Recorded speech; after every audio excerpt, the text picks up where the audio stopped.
तो उस औरत ने बोला कि इसको मैं नहीं छोड़ूंगी। जो घबरा गया था। हाँ,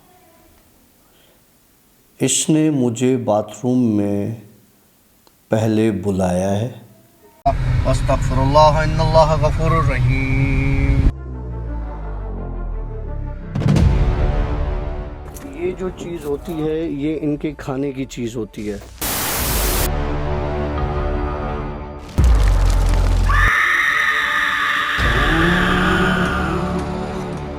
Alright friends, assalamualaikum, welcome to yet another horror story of the भूत शो।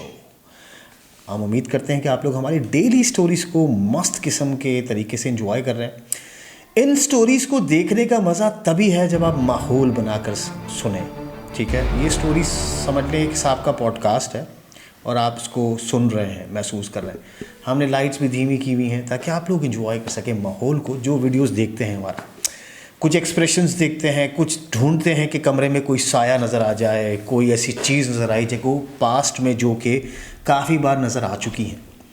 वेल, वो चीज़ रही बात की बातें। एक सीन में तो ये हुआ था, ये सोफ़ा लिफ्ट हुआ था। नहीं, वो हमने उठाया था। हाँ, हमने उठाया था। अगर आप जाके वहाँ पे देखेंगे तो पीछे ऐसी कोई स्पेस नहीं है।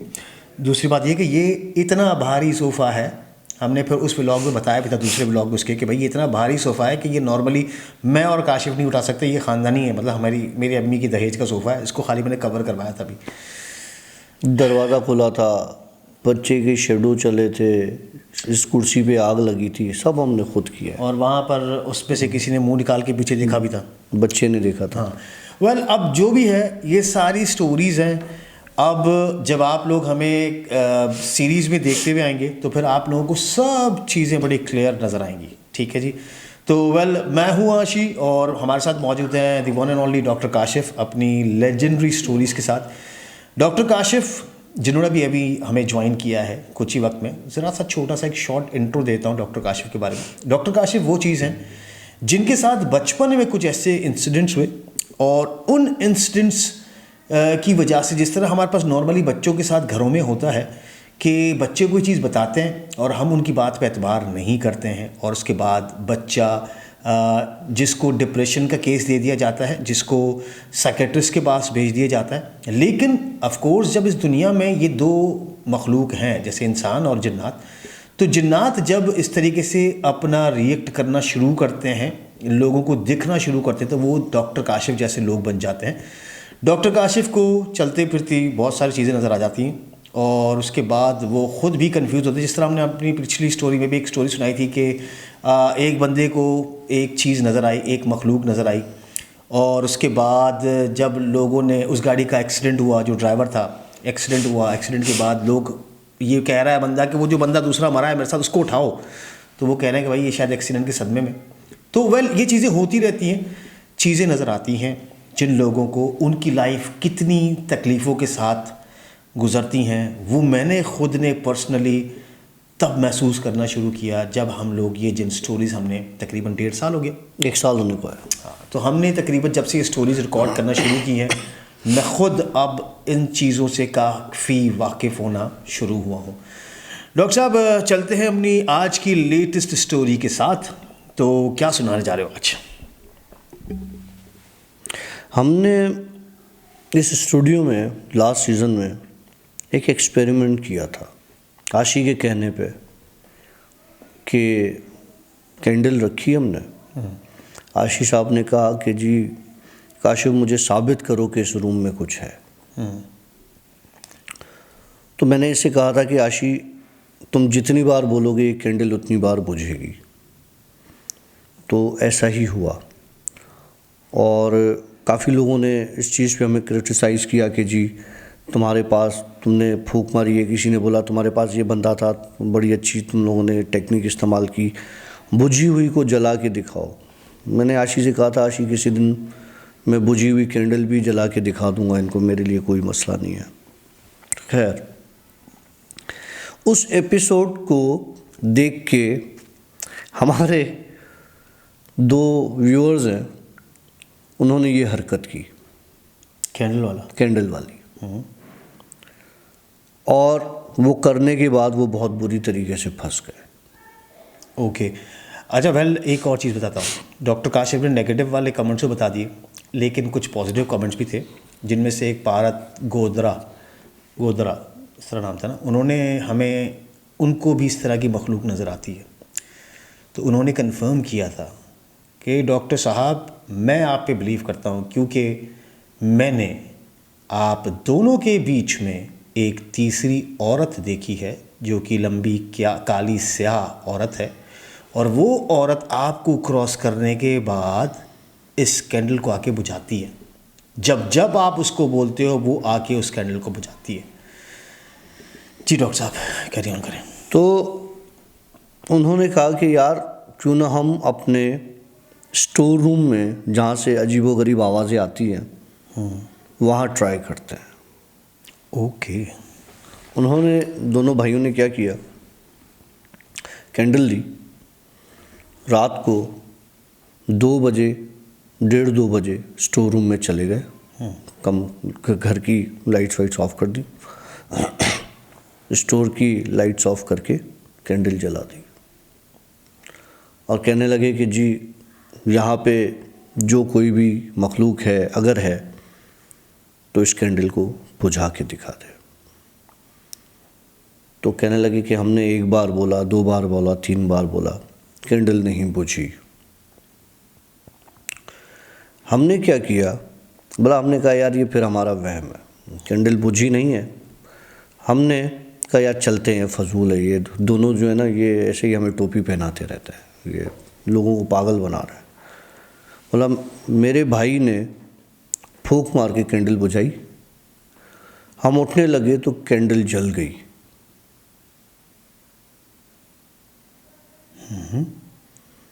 तो जब कैंडल जली तो मैंने भाई को बोला यार तूने फूंक सही नहीं मारी, वो होता है ना कि शोला बुझ के फिर जल जाता है एकदम से ना, तो ये वो हुआ है, तो तू परेशानी की बात नहीं है। बोल छोड़ छोड़ छोड़। बोला मैंने बाकायदा कैंडल को बुझा दिया और उसको मसल के वैसे, बोला लिटरली मैं जब उसको मसला, हाथ हटाया तो कैंडल दोबारा जल गई। ज़बरदस्त। ओके। कहने लगा अब हमें यकीन आ गया कि दोनों जो उस तरफ बैठे हुए हैं, हमारी ये सोच थी कि वो टोपी पहनाते हैं तो वो इस तरह से नहीं है। चलो हो सकता है उन्होंने बुझाई हो, ये तो जल रही है, ठीक है। बोला हमने अब उस मखलूक को बोला भाई हमें यकीन आ गया, ठीक है अब वापस जाओ। लेकिन अब उसने बोला कि अब मैं वापस नहीं जाऊंगी, तो मैं तुम लोगों को पूरा महसूस करवाऊंगी।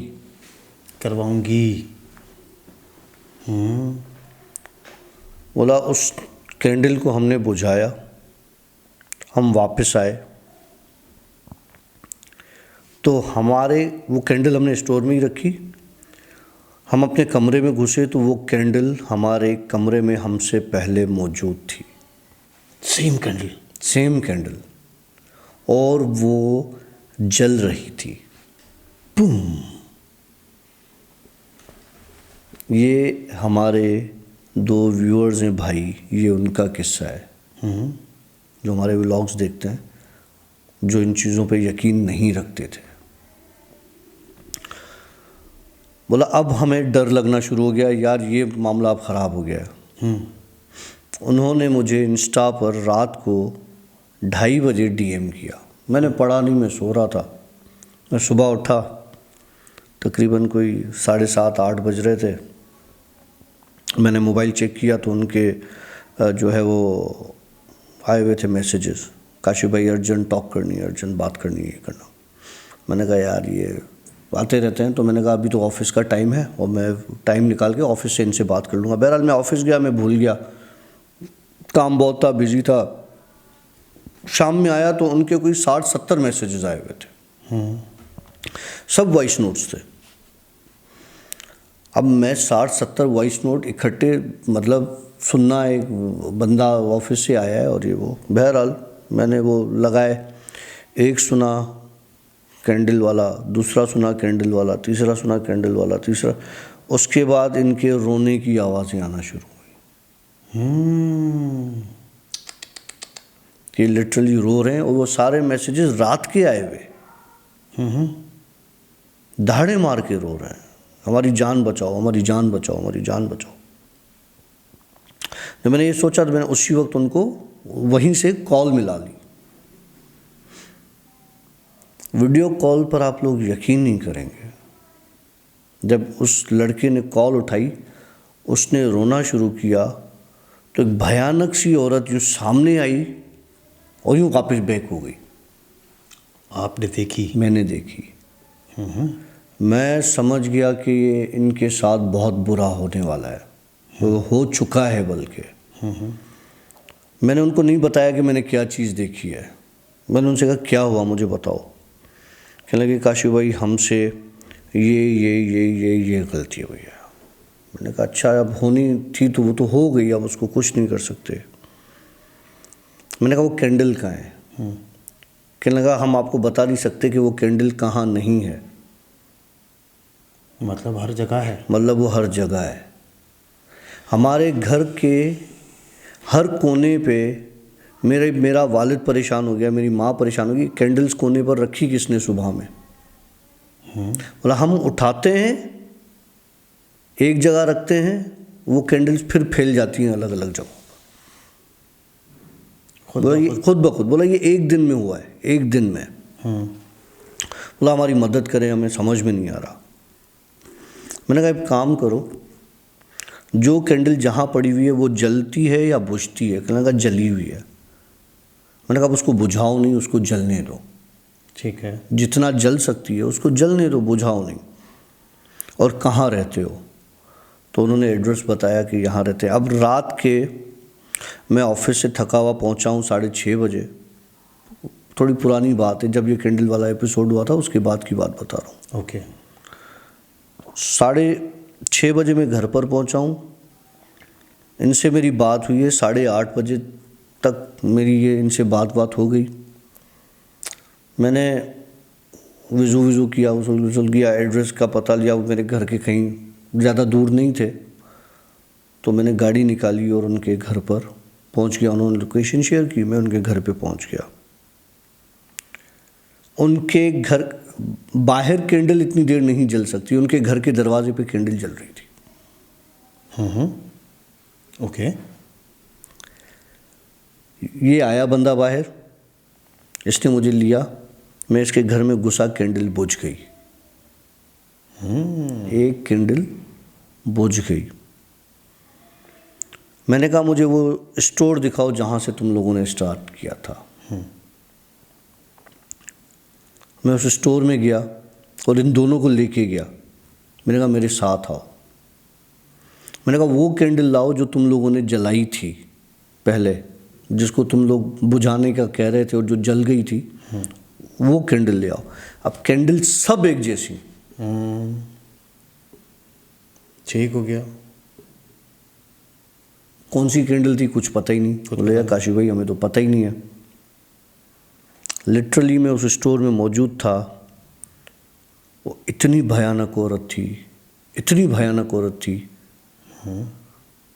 उसने कहा वो कैंडल इनके वॉशरूम में पड़ी हुई है। ओके। जब उसने बोला ना वॉशरूम में पड़ी हुई है, मैंने कहा यार कैंडल वॉशरूम में क्यों पड़ी हुई है? मैं गया, मैंने कहा जो वॉशरूम में पड़ी हुई है वो ले आओ। तो एक भाई घबरा गया।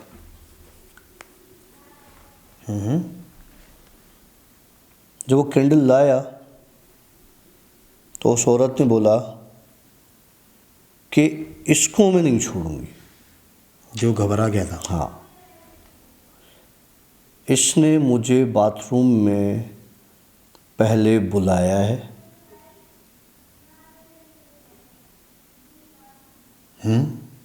और फिर अपने भाई को कंफर्म करने के लिए छुपा के स्टोर में लाया है कि हम यहाँ पे कोई चीज़ है उसको बुलाते हैं। बोला इसने मुझे बुलाने का 20 मिनट का वॉशरूम में एक अमल किया है। ओके। जिसके बुलाने पे मैं आई हूँ, और मैं अब इतना आसानी से इसको छोड़ के नहीं जाऊंगी। मेरी एक एपिसोड थी, एक और बंदे ने भी ट्राई किया था इब्लीस की बेटी को बुलाने का, मुझे याद है। जिसने बाद में मिन्नतें की थी, फ़ोन किए थे, तुम्हारे सामने थी सारी बातें कि मेरी जान छुड़ाओ, ठीक है। कि मैं फंस गया हूँ बुला के ना। उस एक भाई ने भी वही हरकत की उसको बुलाने की। अब जब वो आ गई, उसको कंफर्म हो गया, तो उसने दूसरे भाई को बताना चाहा कि देखो मैं क्या कर सकता हूँ, लेकिन वो चीज़ उनके गले पड़ गई। फिर घर पे इस चीज़ का जिक्र उस लड़के ने किसी से नहीं किया। मुझे उस औरत ने ये बात बोली, मैंने उस लड़के को बोला तुमने ये किया है। पहले वो घबरा गया, फिर उसने मान लिया कि हाँ मैंने किया है, लेकिन मैं अब फंस गया हूँ। जान छुड़ाओ। उसके बाप ने पहले तो उसको रसीद की सही वाली ना, फिर थोड़ा मेरी भी हिम्मत हौसला अफजाई की उसने, क्योंकि उसको जब वो बता रहा था कि आपके उसको देख के, बहरहाल मैंने कहा अभी मैं आपसे फिर बाद में बात करूँगा, पहले मैं आपके बेटे से ज़रा निपट लूँ, फिर आपसे निपटूँगा मैं।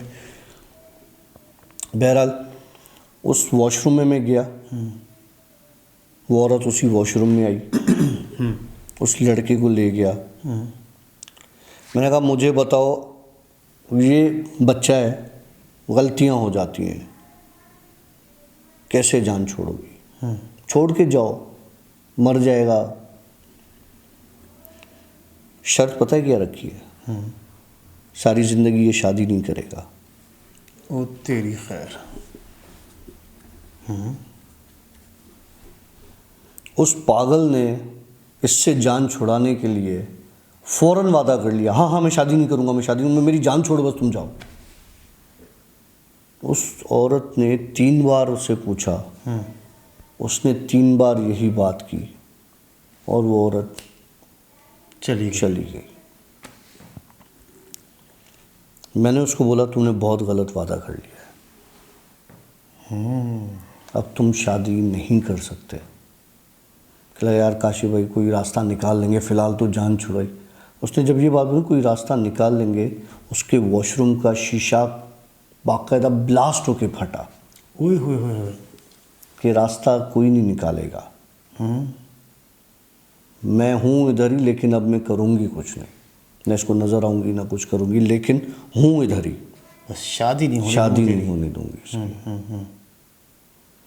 वो दिन है आज का दिन, वो लड़का रोता है मेरी मदद करो, आती नहीं है, कुछ नहीं करती, कुछ भी नहीं। लेकिन जहाँ उसका अफेयर था वहाँ से ब्रेकअप हो गया, कोई उसकी तरफ देखता नहीं है, कहीं उसकी दोस्ती नहीं होती, घर वाले उसको सही तरीके से बात नहीं करते, मतलब टोटल वो अपने आप को एक आइसोलेशन में बंदा जाता है ना, उस तरीके से इस तरीके से बंदा और डिप्रेशन में चला जाए, ओ मर जाए, साइको हो जाएगा। हाँ, नहीं करनी चाहिए इस तरह की हरकतें।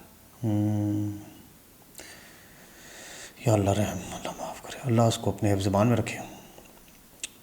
पहले काशिफ भाई ने एक किस्सा बताया कैंडल वाला, ये सारा किस्सा लाइट से, कैंडल की लाइट। आजकल अगर आप देखेंगे तो हमारे बच्चे सारा दिन टीवी के सामने बैठे हुए हैं, गेम ही खेल रहे हैं, 6-6 घंटे 8-8 घंटे गेम ही खेलते, पता ही नहीं चलता। उनको छुट्टियां भी चल रही हैं कोविड की वजह से, टाइम शॉर्ट और पढ़ाई कम। अभी देखो आवाज़ें आ रही होंगी आपको बात करते हुए, हमारे बच्चे वीडियो गेम्स खेल रहे हैं और कंटिन्यूस खेल रहे हैं। ये भी कोई इस कैंडल का ही असर लग रहा है बाबा। इनको क्या किया जाए बच्चों के यार, इसका तो कोई फार्मूला बताए डॉक्टर साहब, कोई तावीज़ बता दे तो मैं रख देता हूँ, ताकि वो गेम से नफरत हो जाए इनको बच्चों को। टीवी ना टूटे, नुकसान ना हो, उसने शीशा बाथरूम का तोड़ दिया था, यहाँ टीवी ना टूटे, कोई मसला नहीं, जाओ कान से पकड़ो दो करो, उसके बाद क्या पता कोई उनमें और ताकत है, जब बाप को रसीद करती तो फिर बाप बोलेगा अच्छा बेटा कैरी ऑन। वेल ये आजकल एक बड़ा ख़तरनाक रुझान चला हुआ है, ये जो वीडियो गेम्स चल रही हैं, PlayStations और टिमाकार फलाना, ये सब चीज़ें बच्चे इतना क्रेजी होके गेम्स खेलते हैं कि उनको पता नहीं चलता कि सुबह किस वक्त हुई और रात किस वक्त हो गई, और ये दिन कैसे गुजर जाता है इनको पता ही नहीं चलता। वेल मैं कहता हूँ कि इसमें भी कुछ जिन्नाती असर है यार। एडिक्शन है बेसिकली, हर चीज़ का एक्सेस एडिक्शन कहलाता है। हम किसी भी चीज़ को एक्सेस में लेंगे ना, इसका मतलब यह है कि हम उसके एडिक्ट होते जा रहे हैं। तो हर चीज़ को एक नॉर्मल, देखिए बच्चे हैं ना, बच्चों को समझाना हमारा काम है।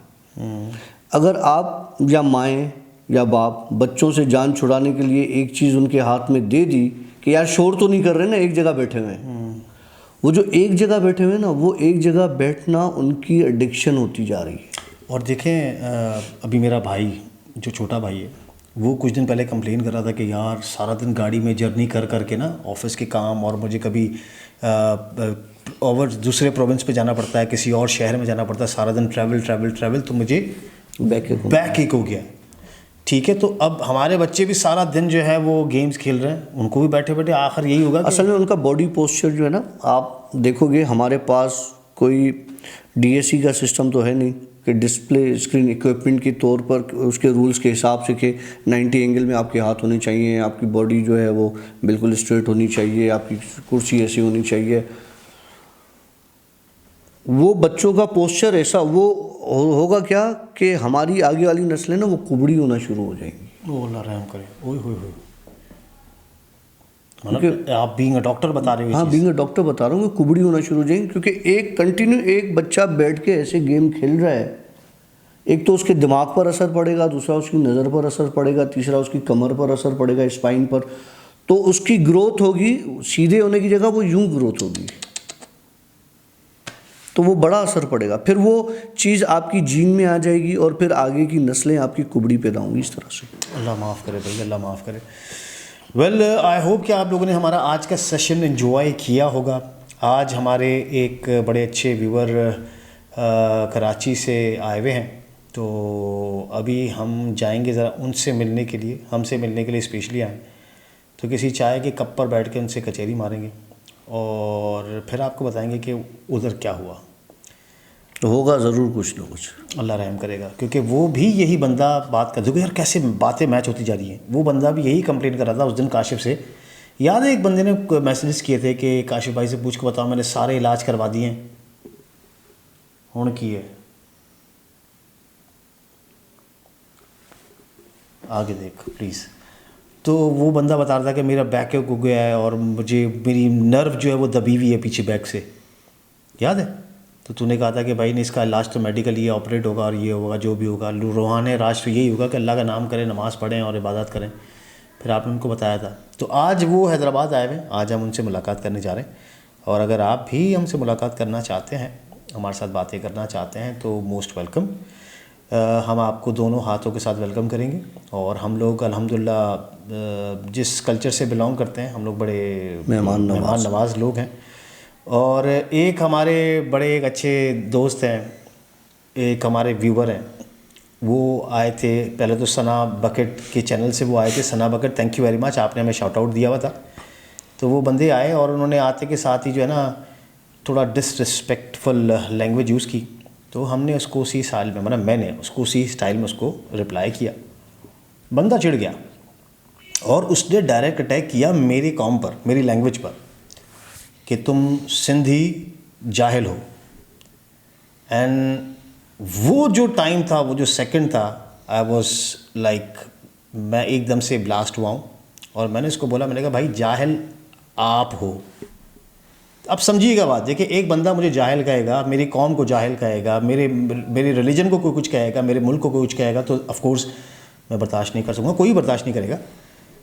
तो मैंने उसको बोला, बेटा जाहिल हम लोग नहीं हैं, जाहिल आप हैं, और माज़रत के साथ जाहिल आपके पेरेंट्स हैं जिन्होंने आपको ये तरबियत दी है कि आप इतने रेसिस्ट हो जाओ कि आप किसी भी कौम को, आपको मुझसे शिकायत है, आप मुझसे बात करो, आप किसी भी कौम के बारे में, किसी रिलीजन के बारे में, किसी बंदे के बारे में गलत कैसे कह सकते हो? तो और फिर उसके बाद उसने सना पकड़ के चैनल पे जाके लिखा कि इन लोगों को बात करने की तमीज़ नहीं है। भाई मेरे दोस्त, एक चीज़ बोलते हो तो उसको बर्दाश्त करने की ताकत भी रखो।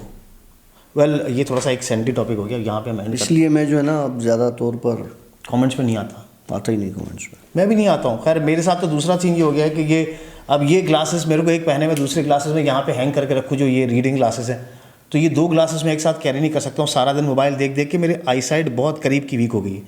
तो कमेंट्स का रिप्लाई मैं जल्दी जल्दी में कमेंट्स देख लेता हूँ। कोई ऐसी चीज़ होती है उनको रिप्लाई करना होता है, मैं रिप्लाई कर देता हूँ। लेकिन डॉक्टर काशिफ बिल्कुल कटली है।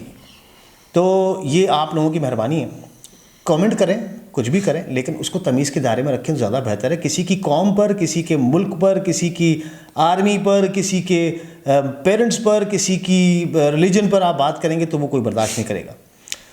आई होप कि आप लोगों ने हमारा आज का सेशन एंजॉय किया। अगर एंजॉय किया है तो थम्स अप कर दीजिएगा, और अगर समझ में नहीं आई है तो डिसलाइक भी ठोक दीजिएगा। हमें कोई इसमें एतराज़ नहीं है, इससे हमें पता चलेगा कि हम कैसा काम कर रहे हैं। मिलेंगे कल एक नई स्टोरी के साथ ठीक रात को 9 बजे। तब तक के लिए सी या बाय, अल्लाह हाफ़िज़। अस्तगफिरुल्लाह इन्नल्लाह गफूरुर रहीम। ये जो चीज़ होती है ये इनके खाने की चीज़ होती है।